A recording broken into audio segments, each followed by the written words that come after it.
What's going on, guys? Welcome in. We got a special episode today. Today is all about if we wanted to find some news to give you guys outside of the U.S. election. We couldn't. There is a little bit. We got some good data today coming in on some market updates. Mr. Breedwell is back from traveling the world. I went to 7 different countries. Nice. What was the best one? I obviously love the Netherlands, but if we put the Netherlands aside, the shocking one that I liked a lot was Slovakia. Look, that country, as it currently stands under its current government structure, is younger than me. Wow. It's only 32 years old, but if September of 1992, they became like a democracy or a democratic something. It's a similar form of sovereign government. Nation? Yeah. Oh, man, dude. $1 US is 375. So you were just balling out. Let me tell you what, it makes Mexico look pathetic. Well, it's good to come back and plug you right back in like you never left. I'm ready. It's a big day today. I never truly leave. I'm omnipresent. Well, we missed your thoughts and your feedback and your insights on the market because I was only able to regurgitate much of what I see in a lot of, the newsletters that I read and listen to. But you always have a good way of kind of slicing through it and discerning what actually makes sense, what's completely off basis, what's a clickbait headline. We got a few of those for you to dig in on today. I wanted to comment that you're looking very James Bond-esque. Why, thank you. What is it? The haircut, maybe? Maybe it's a nice fluffy jacket. Those look like platinum-coated razor blades across your hair. Well, we can't do anything but be absolutely enamored with the presidential election, and the last week has just been wild. What you and I have always said, I think people know where we stand when they listen to the podcast, but I was talking with my wife last night, who I got over to the dark side. She's been like I was for at least before 2020, Democrat, and then you start to really kind of wake up to a lot of the policies and do your own research. COVID really woke me up. That's what woke me up. Then I started digging into all different types of life, not just the health system. Then you start digging into politics, and you start digging into all these other things that what was told to you and what was programmed into you for pretty much your entire life. You start to do your own research and start digging in. Yep. But we were talking, and we have a lot of people that have still decided to vote for Kamala Harris. It's one of those things where whoever you vote for, that's the beauty of this country, is to go out and exercise that vote, exercise your voice. And we've got a lot of people doing that right now. So I figured we would dive in on a lot of the political news and updates because today is election day. And within when you're listening to this, we'll have a good idea of the trajectory of where the election is going. We can get an answer. We probably will not have an answer tonight because I don't think Pennsylvania will be tallied up until about 3 or 4 a.m. Eastern time. So around 2 a.m. Pacific time, I think. There'll be a lot of information, and if it's a really close race, just remember that in elections in states where the races, some states have mandatory recounts on certain percentages. A lot of states do not. Almost always, when it's under 1%, whatever candidate lost, that state will file a lawsuit to have a recount enacted, and there are judges sitting by and ready to quick judge and quick rule on those in those states right now. So very interesting next couple of hours. And about when we're recording this, it's about 1 hour until polls close. So we don't even have an idea. The first East Coast polls start closing. Indiana. There's a handful of different states right now. Let's see if I can. It's going to be crazy So Indiana, Kentucky, and a couple other states now are going to start closing on the East Coast, 6 p.m. Eastern Standard Time. But leading up to today, and just a lot of the drama, a lot of the exciting things, a lot of some pretty wild stuff, some comical stuff. We're gonna pull it all up. But I think that's a question that a lot of people have. Right? Is when can Tone? If you want to pull this up on the screen, when will the election results be in? And this is a chart that you guys... November 7th is my guess, is the latest it'll be in. And it could, if it's a landslide, they'll call it. They'll call it early. Yeah, exactly. But if it's going to go down to the wire, which is probably what most people would expect, no matter what the polling says, because you have to give them the benefit of the doubt, because if you were in their shoes too, and that was such a big decision, you wouldn't want to mislead people, because the biggest thing that'll happen is you'll get accused of doing something inappropriate, and you'll get finger pointed, and that's not good for your career or your network. 100%. So that's fair, but at the same time, I hear people's frustrations because we see other countries, much smaller, less voters, I'll give it that, but that do get election results fairly quickly. One of the ones I was looking at is the UK just voted.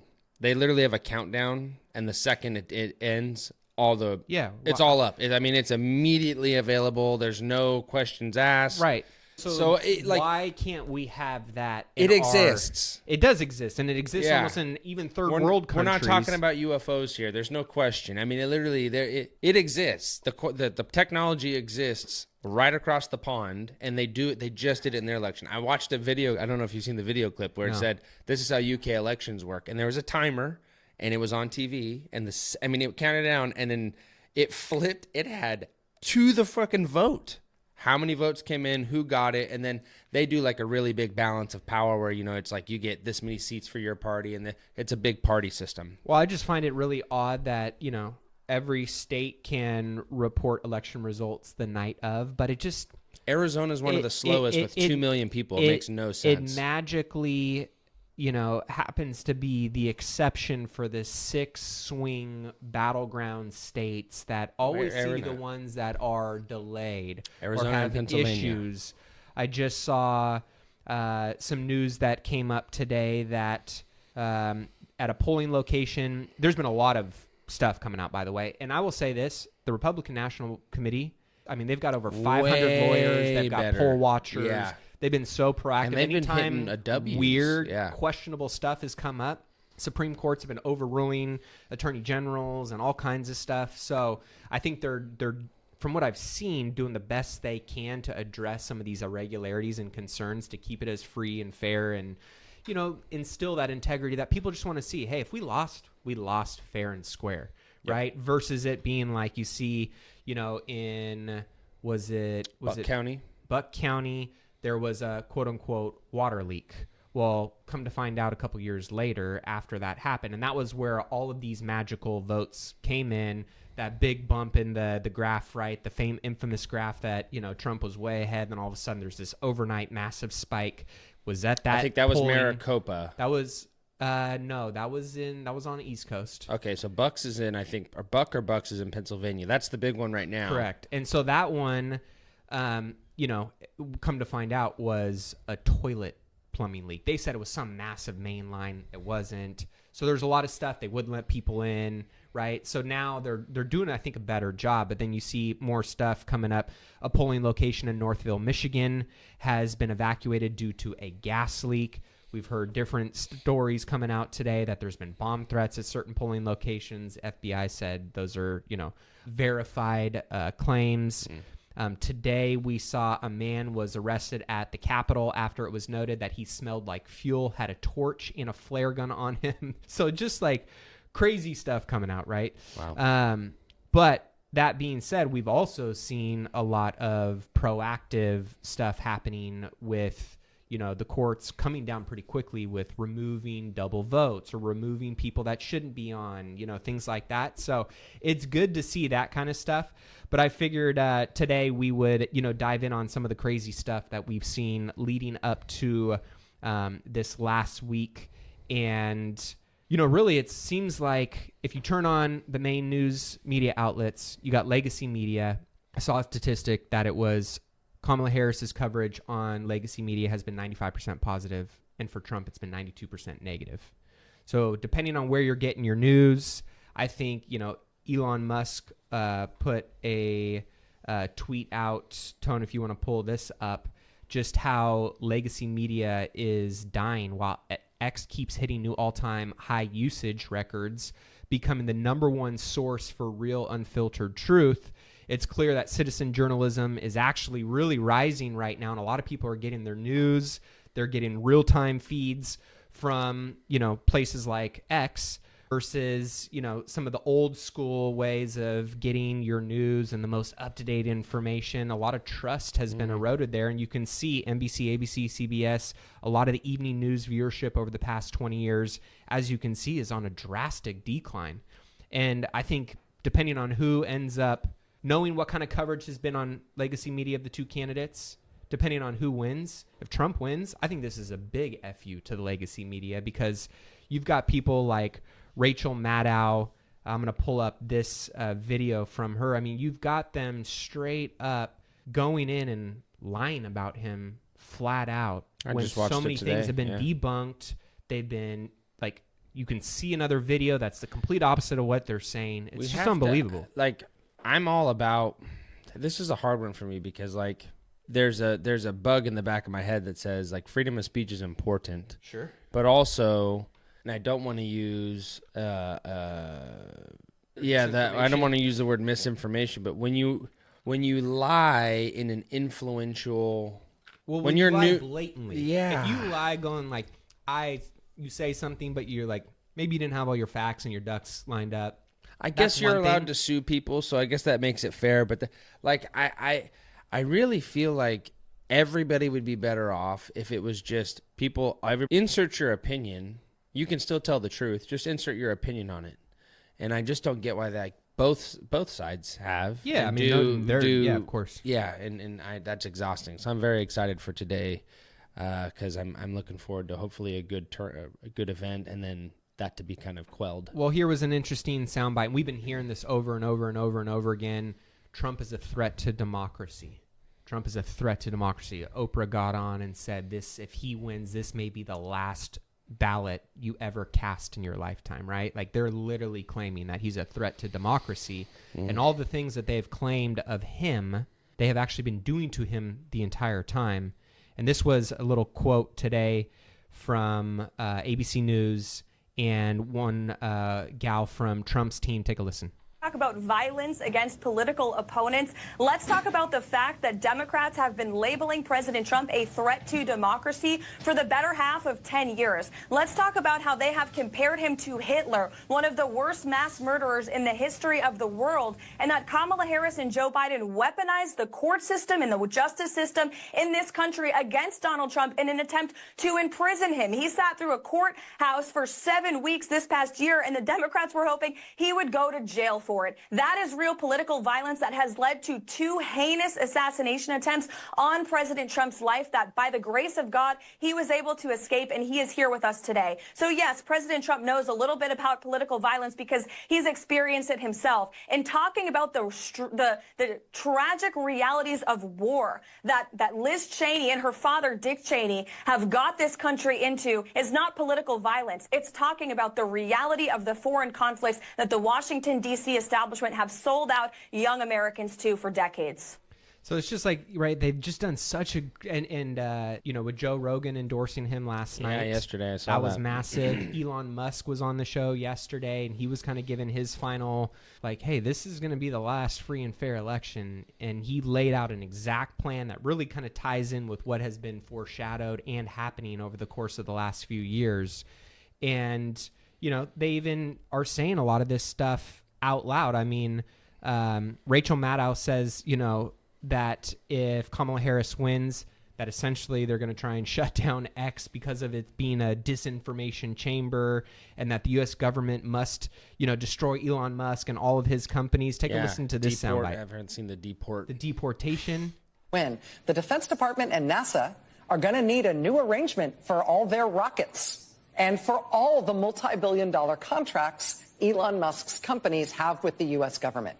The U.S. government is going to have to either, unwind from all of those contracts, or Elon Musk's companies are going to have to unwind from him.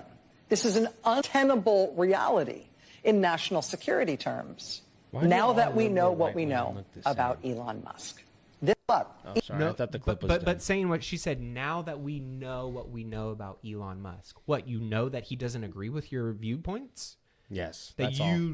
I mean, right? Like that's literally what they're getting at. Yeah, is people going, that used to suck his toes when Teslas came out, and by the way, probably drive them. And it goes to show you they're ruthless, man. I saw a hilarious like meme, and it was like, why are all like lesbian women looking the same? And it was like Mark Cuban with the Rachel Maddow glasses on. Rachel Maddow. It was like 2 or 3 other people that essentially all look the same, and they're all, you know, pitching for Kamala.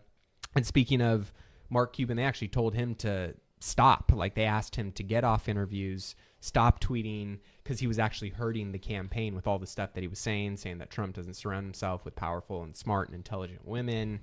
So it just seems like the more they try and attack him, the more it continues to backfire. Mm-hmm. And as we saw today, Poly Market closed. I know you said one of the best ways, one of the best polls is where people put their dollars at, right? Yep. And these are non-U.S. As of today, the presidential election winner 2024 poll that closed was Donald Trump 62, Kamala Harris 30%. And this was after they were pretty much 50-50 a couple of days ago. Yeah, and on Kalshi, which is U.S., it's 58-32.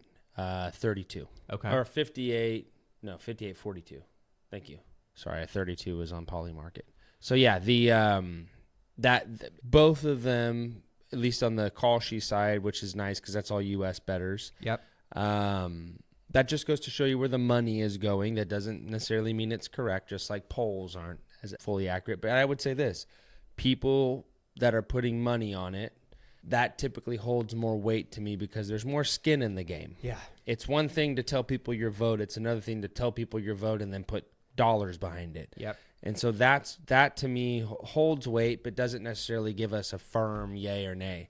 Really what I'm looking for is in about an hour when these polls close to start to see the incoming data and see, okay, if we as Republicans did have a much better early vote turnout, which we did, and Democrats had a much worse early voter turnout, which they did, so those are both facts, what's going to happen to in-person voting? Because I highly doubt it's going to go down. Yeah. I think it's going to be as strong as normal, maybe even stronger. So we just have to see what that rolls in. If that does happen, when people are listening this tomorrow, we should have a good indication that Donald Trump will be our next president if that happens. Well, we saw Mr. What's his name? Jim Cramer come out and say that the markets are pricing in a Kamala Harris win. Yeah. I've seen multiple people from Ken Griffin to Bill Ackman to many other people that are strong financial, talking heads and, reputable names saying that the market's already pricing in the Trump administration. What's your take? That's what it looked like to me because what we know is the Trump tax cuts are set to expire next year. Should we get a new administration, that would likely happen. If that was being predicted by the stock market, which is more of a short-term future looking, so I think it's very good for this type of thing. The market was not only up today, but it was up on all 3 major indices and particularly strong in the Dow Jones, which is going to favor and be more benefiting from Republican or conservative tax policies, low corporate tax rates, low corporate governance, cheap, so corporations can do stock buybacks. That benefits that sector a lot more, and that was on a tear today. I was expecting that if it was going to be close, we would see a big sell-off towards the end of the day, maybe starting right after around lunchtime, or we would see a really sharp downturn and it would just keep falling all the way because people are going to, just like we saw the about a year and a half ago when we were going from growth to value and back from value to growth, those not rebalancing, but those shifts of trades, when we see that, the market will tip down because typically people are going to sell what's popular right now, and we're looking at market cap weighted indices. So the most popular stocks are going to move the indexes. I did not see that at all today. And in fact, not only was that good, but the bond market rallied behind it, which means yields retracted, which is bullish, not bearish, for the markets. Overall, I agree. It's pointing in actually the favor of a Trump presidency. But again, a lot of things can happen between now and then. What I would point to is look back to when we didn't get a good example in 2020 because we had COVID. Yeah. But if you look back to Hillary and Donald Trump when they ran against each other, The stock market dipped in the coming days because what did all the polls say?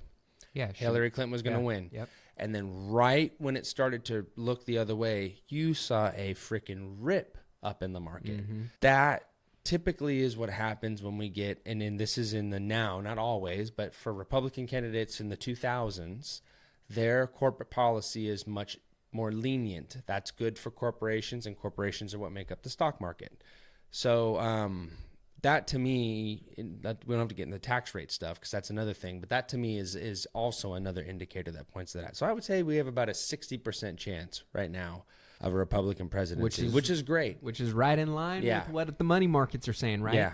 Let's shift over a little bit. I'm going to say that there's a couple of funny videos that I've got that will probably end on that I think will end on a light and fun note. But we've got, in terms of debt over the last 10 years, the U.S. federal government tax revenue has increased 63%, while government spending has increased 93%. Tone, if you want to pull this up on...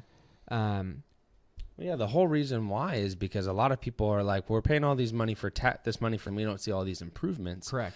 And it's because we're paying all this interest to China on bonds that we hold. Okay. And so that's where a lot of our tax money goes right now. It goes to social programs, which do not benefit American citizens. Yeah. In fact, the exact opposite. And then it goes to foreign. We just sent another $425 in aid to Ukraine. Not only that, it goes to foreign interest on bonds that we owe interest debt payments on. And do you want to know who the main person we pay every month? It's China. And then what does China do with that money? They go and they buy military goods and fund them. That's what they're currently. That's why they're. If you look at from 2020 to now, China's military spending, you'll see a consistent ramp up.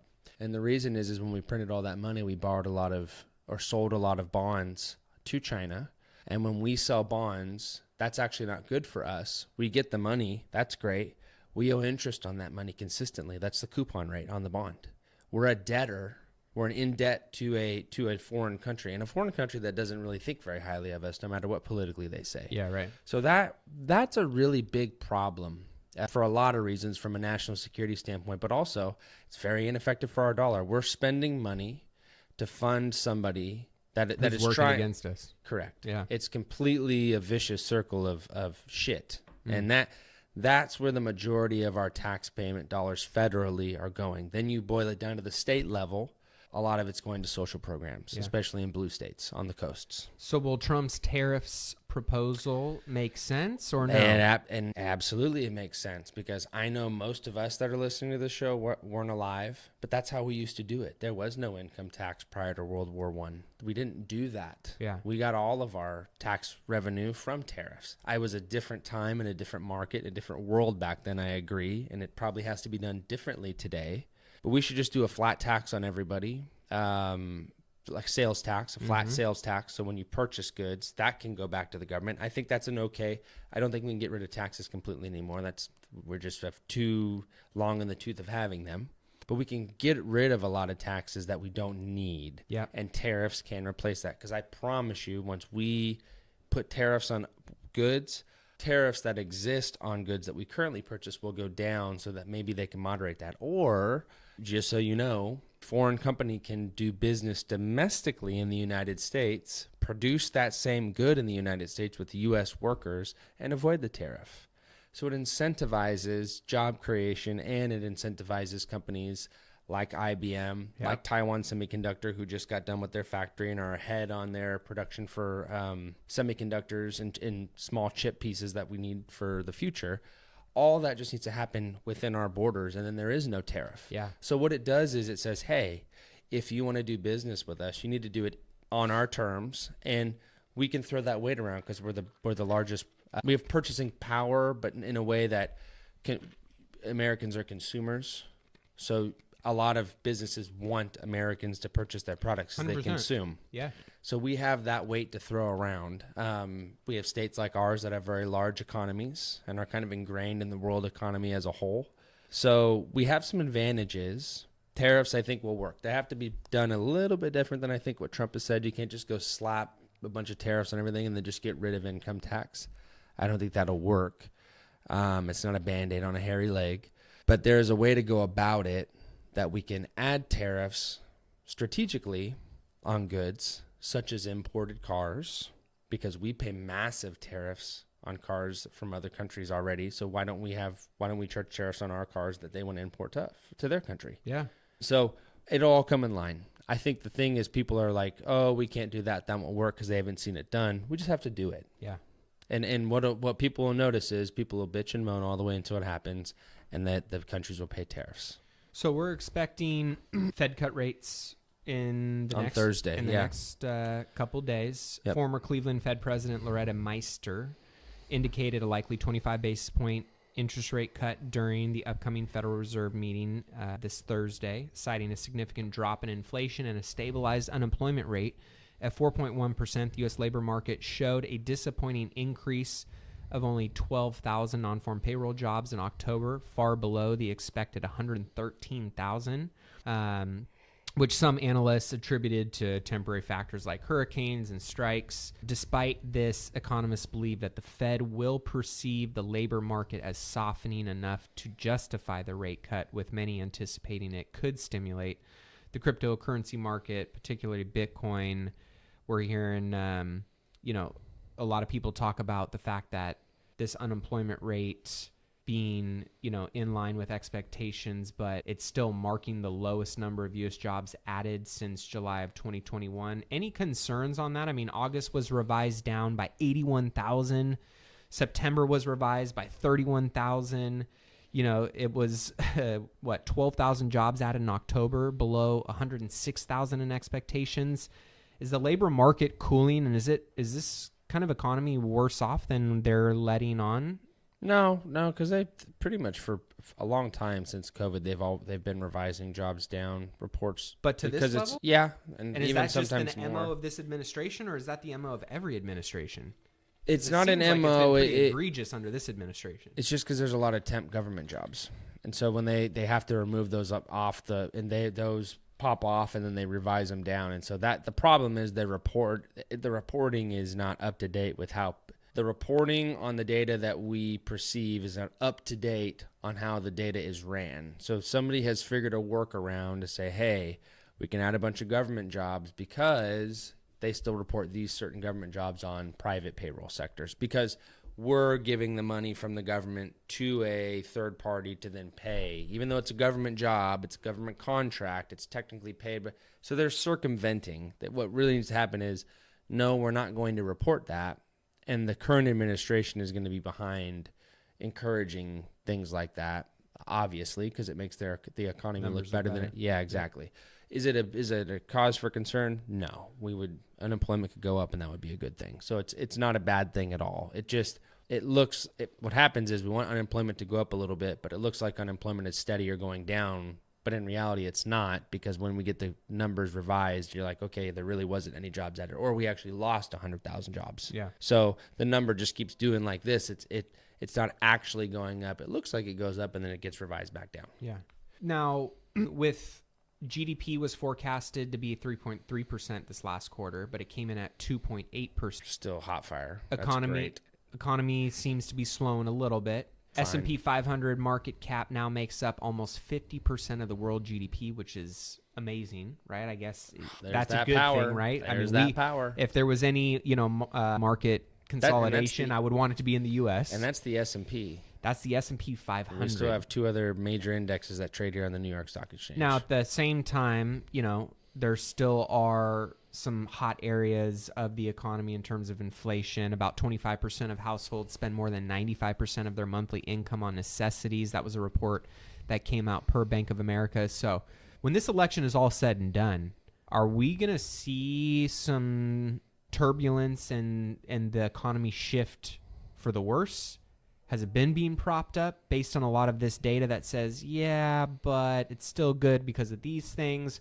Or has this all been kind of a house of cards that a lot of people are expecting to slowly start to cool off I think come 2025? I think if we get a new administration politically, I think that we'll have a fair chance of having a good, strong 4 years at least. We need to get our interest payments down. We need to get our debt down, and we need to get government spending under control. If we can do all of that, which I think is possible with an administration change, because we just need to stop funding forever wars. Even if it's, we feel bad, that's not our job to do that. Yep. That is what we need to get capped on and start spending those dollars domestically on our infrastructure, because we're starting to look like a developing country again in a lot of areas because we built this great country and then we haven't kept it up. Yeah. So, yes, if Trump gets elected, I'm fairly certain that we will have a good chance of having a better economy than we would under Harris-Walz administration. Warren Buffett's Berkshire Hathaway just revealed that they trimmed their Apple position by another $14 billion. They're now holding a record $325 billion in cash. What does that tell you? Is he expecting Maybe he wants to buy the other half of SiriusXM, because I think they own like 56% of SiriusXM right now. They own, I believe, more than half of Sirius XM satellite radio. That I don't know why. That's a little bit of a head scratcher to me. I don't know. I think Does he think that there's going to be a pullback and some stuff on discount? Or I think 4 years ago when the same report came out that he had his largest cash pile ever was just because, cost of goods and services go up. So, dollars index and grow, and you need more dollars to do the same takeover of something, and they ended up spending those dollars through COVID. I think they're just getting dry powder on hand to be available for an administration change. So, there may be some items to do. The other thing you have to remember is when you're a corporation of that size and you purchase individual stock, like Berkshire Hathaway holds the stock for Berkshire Hathaway. Yeah. When they receive the dividends from that stock, it's actually a tax write-off. So they don't have. In 2020, they had $130 billion, which would have been their most ever. $138 billion in cash, yes. But then they started spending it. Yep. And they just ramped it back up, and a lot of it's dividend income. Okay. They do that because a lot of that dividend income they get tax-free or tax-advantaged, because it's Berkshire Hathaway getting paid the dividends, not Warren Buffett. Yeah. And so that, to me, makes a lot more sense than he's accumulating cash. I think he's just not reinvesting the dividends. I think they're just holding the dividends in cash so they can do that. And that is not how it works for individuals. This is a corporate tax rule. Talk to your CPA to get your own tax advice. But that's probably why they're doing it, is because when they get paid those dividends and they do hold them in cash for their next opportunity, it's advantageous from a tax perspective for them. Makes sense. Now, NVIDIA asked today for legal immunity from securities fraud prosecution from the U.S. Supreme Court. Now, coincidentally, what is it? SMCI. What does that stand for again? Super microcomputer. So that's their third largest client. But over the course of the last few weeks, there's been a lot of controversy around them and their willingness to be audited and to... We'll know a lot more in 2 weeks, because the only people that know are the internal executives that have access to this memo and this information in the books, and whoever looked at it at Ernst & Young and said, fuck that, we are not touching that with a 1,000-foot pole. Right. So what does that tell you? Their books does that mean anything for NVIDIA? Could that be it would be bad for NVIDIA's revenue numbers, because they're such a large purchaser and financer of NVIDIA's products. NVIDIA has a special purchasing program for their larger clients that they finance items to them and then they take payments. So that would be a bad thing for that. It's pretty bad. There's no way to sugarcoat it. I mean, for a firm to come out and publicly crucify you to create a wedge, your books have to be really bad. You damn near have to be murdering people in your office. It's like that bad. So I don't know if somebody picks them up, it would just have been a discrepancy between two companies. If nobody picks them up by the 15th and they get delisted, their books are they're cooking their books. So what is that? What could that mean for NVIDIA? And could that have some pretty big blowback on NVIDIA and pull back in their stock? Their stock will pull back and it'll quickly recover, because NVIDIA, they'll quickly, if they're their number 3 purchaser or number 2 purchaser, they'll just get replaced by their third. Their fourth will go to third, and their fifth will go to fourth, and so on. And so there's too many people purchasing that product. Is that a bad thing for them in the short term? Yes. Is it going to be lasting and impactful? If NVIDIA has their hands clean, then no. If NVIDIA is doing something fraudulent, then of course, and they should. Yeah. But I don't think NVIDIA is doing anything fraudulent. I think they're probably selling the products because they have a big hype behind their chips and their data centers right now, and they're getting most of the revenue from areas that make sense, which is data centers. Any thoughts on what's going on with coin and crypto? I know last week Bitcoin was definitely jumping. It was up around a little over 72,000. Bitcoin up now 60%. For the year, on track to be one of the best performing assets of 2024. Over the last 12 months alone, crypto markets have added $1.5 trillion in market cap. Will we finally see Bitcoin hit 100,000 in 2025? I think the only way that'll happen is if Trump gets elected. But Bitcoin has been one of the worst performing assets for the past 4 years. It's up less than 1.6% from the data point that I looked at, which is about a month old. So it's not up a ton. It's a very volatile asset, which is why on stuff like that, it's really good to play and time it and get in and get out. That's what you do with volatility. You make money on volatility because opportunity comes in short windows. You make money in the stock market because opportunity comes over a long period of time and it compounds. Different animals, different games. Yeah. Now, interesting statistic when it comes to single family housing. As of today, the average age of U.S. home buyers 38 to 56. Ooh, you want to talk about off. an affordability issue. And as of last year, it was 49. This year, 56. You know, people having the ability to afford a house and not be house poor, you know, and have 30% of your income go to servicing debt. It's a real issue. And that's something that no matter what administration gets in there, it's going to have to be addressed. That'll come to a head. The cutting of interest rates will be important.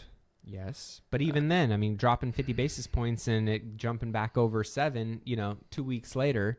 Yeah. That also shows that it's not necessarily correlated as closely correlated as many people thought it was. It is, but it's a lag effect. And I think what people assume is it's like a stock, and it's not. When interest rates go down, it's not like a stock's price where if you bought it at 10 and it's worth $9.50 and you sell it, it's $9.50 right then. It takes time in debt markets, especially, as you are well aware, for things to move because it's debt driven. So there's a lot more moving parts to that than equity. That's why equity financing is a lot easier to get versus debt financing. Am I hitting the nail on the head here? Yeah. So it will have to be addressed. Interest rates will but coming down this time next year. This will be a nothing burger. But it'll take about that amount of time for it to kind of bake in, and it'll continuously bake itself in over the next 24 months. Reckless government spending and runaway interest rates on debt is what's hurting us right now the most. Yeah. Well, let's go ahead and wrap up on these two funny little videos.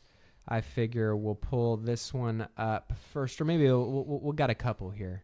This one was, I'm sorry, I couldn't help but laugh when I saw this one. Kamala Harris is pretending to talk to a voter. I mean, you want to talk about the one thing, love him or hate him about Trump, the dude he's not staged. He goes off the cuff outside of maybe getting his... he has no speech written for tonight, he announced. He said, if I win, I'm just going to speak based on how I feel. Yeah, and that's what he's, been scrutinized for, but that's also one of his kind of specialties, in the past, it hurt him a lot.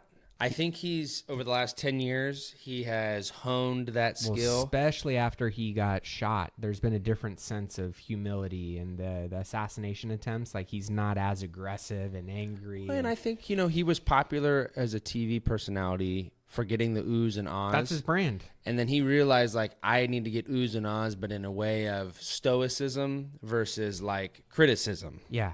So this is a video of her pretending to talk to a voter on the phone, but she forgets that she's faking it, and she holds her phone up, revealing that she's actually not talking to anybody. Her phone is on the camera app. Take a look. You did, thank you. Just I guess the disingenuousness of it, and just the fakeness, really, I guess, love or hate Trump, that's the dude. That's who he is. Yeah. Whereas, everything she has said has been totally opposite of what she does. And, the fact that people are stating they're voting for her for specific reasons that I don't necessarily agree with and then you see stuff like this. I'm like, Oh man, if another person tells me, "Have you seen Project 2025?" No, still. Like, oh my Still. gosh. But this one will make you laugh. So if you're not familiar with the Nelk Boys, these guys, man, they don't give two shits, and they do and say whatever they want. They're hilarious. Their brands have blown up because they're authentic, genuine. They're kind of like you love them or you hate them. Yeah, they've got many great brands, but they basically, you know, there's a couple videos that have gone viral of them going around to like houses that they know are like pro-Trump or pro-Kamala, and then they're putting the opposite person's sign in their yard and knocking on them and asking them to sign this petition, and it's hilarious. But this one is for all of the Democrats that are pro-illegal immigration and that they should have the right to come over, and, you know, obviously the impacts of that on communities, social programs, schools, you name it, right? And take a look at this video. Anything for like all the illegals I think and we stuff. have to be fair. Guys, this is great. I think we found a new home for you guys. What guys? There you go. I don't understand what this is all about. There's all the immigration. They're gonna move into your house. They are not. She What do you mean? retreated You just quick said you wanted to into her support house. everyone though. They're Guys, not we violent. got They're good. Very much. Can they stay for dinner? Well, we have your signature. You guys got to drive back down south. I saw that one. That was really. The other one I think is really funny is one of the dudes going into like interview. He was like wearing the Kamala jacket and interviewing people, and he was totally saying, just making fun of them right to their face. But he was like, "Yes, Queen. Yes, Queen." Oh, we do. Man, it was pretty bad. So I figure, you know, there's been people that I guess like on the left, I see people just kind of spewing a lot of hate, and they're saying the things about the other side that they're fighting against that they actually are and are showcasing. Hypocrisy at its finest. And on top of that, you know, the way that they are kind of being more divisive than unifying. I've seen one thing about the Trump campaign, and you talk about RFK and Tulsi Gabbard and Elon Musk. I mean, they've really called out the hypocrisy, but in my opinion, they've done way better than 2020 and way better than 2016. Done an amazing job of being more unified. Agreed. And feeling like this is a country for all Americans. Yep. And, you know, when you get asked a question about the left and what they should do differently, or, you know, what they believe in something, they don't even answer the question. The only name that can come out of their mouth is Trump did this, or Trump is this, right? And so I just wanted to finish on this video. We'll leave it here because I thought it was a great campaign closing ad from Trump's campaign, and the fact that they're trying to be very unifying, and it got me fired up. I was just fired up to be an American. With this moment, how will we be remembered? Look at the opportunities before us. This election really isn't about the left versus the right. It's about we the people choosing our government and the choice between freedom versus tyranny. Nobody has a chronic disease burden like we have. Why are we allowing this to happen to our children? Ultimately, the only thing that will save our country is if we choose to love our kids more than we hate each other. What is going on here is deeper than politics. It is deeply spiritual. We are being called to rise above the hatred and the fear and the evil. We need to remember above and beyond that we must love our neighbors, that we must treat other people as we hope to be treated. You want to be a rebel? You want to be a hippie? You want to stick it to the man? Show up on your college campus and try calling yourself a conservative. America is going to reach heights that it has never seen before. The future is going to be amazing. Don't you want healthy children? Don't you want a president that's going to make America healthy again?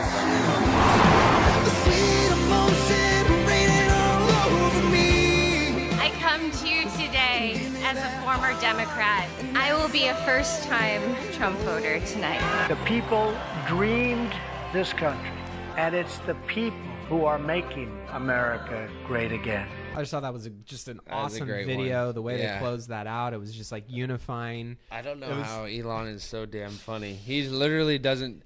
He's so funny because he doesn't try to be funny. Well, he's got Asperger's for sure. Like he's got zero filter. No, he says he's like, I definitely on the have spectrum. He said he does have And he that's does have brilliant, autism. He obviously. said he just he I love how he's like, but I'm like the highest functioning level I can be. You know, loves playing video games, loves creating crazy companies, and then literally has the funniest personality. Because the thing is, he's so genuine and he's so honest, and that's very refreshing and also funny at the same time in the way that he presents it. Yeah, 100%.